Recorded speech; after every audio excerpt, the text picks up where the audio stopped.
Hello friends, BEd study point में आपका स्वागत है। आज हम राष्ट्रीय शिक्षा नीति 1968 देखेंगे। इसमें है यह राष्ट्रीय शिक्षा नीति जो है वो शिक्षा आयोग द्वारा प्रतिपादित की गई थी। अब देखो, पहले लाइन में यही है कि शिक्षा आयोग द्वारा 1964 और 66 में राष्ट्रीय शिक्षा नीति का प्रतिपादन हुआ था। जो ये राष्ट्रीय शिक्षा नीति थी, ये पहले ना राज्य सूची का विषय थी। मतलब इस पर जो भी अधिकार था या जो भी कुछ दिया जाता था, मतलब संशोधन होता था या कुछ भी निर्देश आते थे, तो वो एक राज्य सूची के अंतर्गत आते थे। राज्य सरकार ही उस पर कुछ निर्णय देती थी। लेकिन अब जो है, वर्तमान में जो है, ये एक समवर्ती सूची का विषय बन गया है। मतलब राज्य का भी और केंद्र का भी अब इस पर दोनों का अधिकार है। अब हम देखेंगे राष्ट्रीय शिक्षा नीति के प्रमुख बिंदु। नंबर 1 है निःशुल्क व अनिवार्य शिक्षा। मतलब राष्ट्रीय शिक्षा नीति जो 1968 जो पहली शिक्षा नीति थी, इसमें हमें सबसे पहले रखा गया कि जो 14 वर्ष के बच्चे हैं, मतलब जो 14 वर्ष तक के बच्चे हैं, उनको निःशुल्क और अनिवार्य शिक्षा दी जाए, फ्री में मतलब। और नंबर 2 है पाठ्यक्रम को सफलता और पूर्ण किया जाए।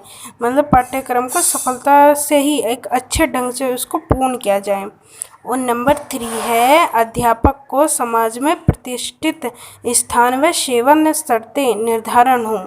मतलब ये जो राष्ट्रीय शिक्षा नीति है, इसमें बताया गया है कि हमें अध्यापक एक ऐसी स्थान बनाना चाहिए अध्यापक को, जिससे समाज में उसको एक प्रतिष्ठित स्थान मिले और उसकी सेवा में कि उसको कुछ बच्चों को पढ़ाने में कुछ परेशानी नहीं हो, तो उसकी सेवा शर्तें भी निर्धारित की जाएगी। ये था राष्ट्रीय शिक्षा नीति में पॉइंट। और 4th पॉइंट था कि विभिन्न भाषाओं का विकास होना चाहिए। मतलब ऐसा नहीं होना चाहिए कि कोई अध्यापक बच्चों को सिर्फ उसकी मातृभाषा में ही शिक्षा दे। मतलब विभिन्न भाषाओं का विकास होना चाहिए उसमें। नंबर 6 है त्रिभाषा फॉर्मूला का क्रियान्वयन किया जाए। जैसे त्रिभाषा की, देखो मैंने एक वीडियो डाल रखी है, आप देखना। उसमें त्रिभाषा सूत्र में क्या दिया गया कि 3 भाषा दी गई थी। पहली मातृभाषा, दूसरी हिंदी भाषा और तीसरी अंग्रेजी या कोई अन्य भाषा, अन्य यूरोपीय भाषा कोई भी।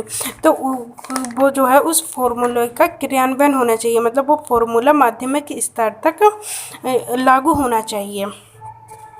और अगला हमारा इसमें पॉइंट है शैक्षिक अवसरों का समाकलन। मतलब ऐसी स्थिति बनानी चाहिए कि हमें शैक्षिक अवसरों का जो समाकलन है, सबको कोई लिंग, कोई जाति, कोई भेद नहीं है, सबको समान अवसर मिलना चाहिए शैक्षिक का।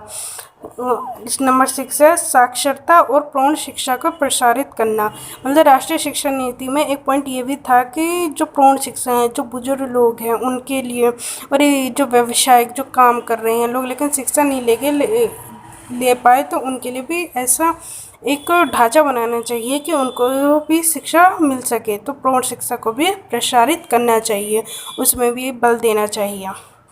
नंबर 7 है पुस्तकों का उत्पादन किया जाना चाहिए कम लागत पर। मतलब हम कम लागत पर किसी भी पुस्तकों का उत्पादन करेंगे, तो उससे किसी भी की भी कैसी भी आर्थिक स्थिति भी हो, किसी के पास कितना भी कम पैसा हो, वो उन पुस्तकों को खरीद सके।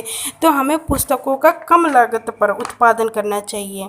नंबर 8 था इस राष्ट्रीय शिक्षा नीति में कि खेल कूद व क्रीड़ा कौशल का विकास।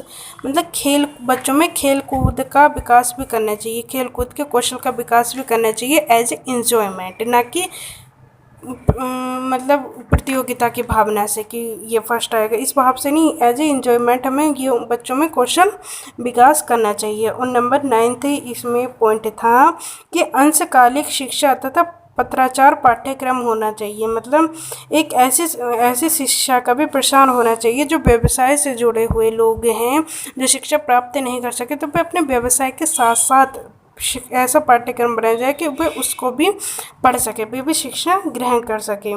ये थे राष्ट्रीय शिक्षा नीति के प्रमुख बिंदु। राष्ट्रीय शिक्षा जो ये नीति थी ना, ये जनमानस के बीच में एक शिक्षा की व्यवस्था थी, मतलब जनमानस के बीच में एक ऐसी सरलता से शिक्षा की व्यवस्था की जाए, ऐसा एक ढांचा बनाया दिया गया था। तो यही पॉइंट है लास्ट में कि यह बिंदु जनमानस के बीच शिक्षा व्यवस्था को बढ़ावा देने के लिए बनाए गए थे। तो यही सब राष्ट्रीय शिक्षा नीति 1968 में था। आपको पसंद आया तो हमारी वीडियो लाइक और हमारे चैनल को सब्सक्राइब जरूर कीजिएगा।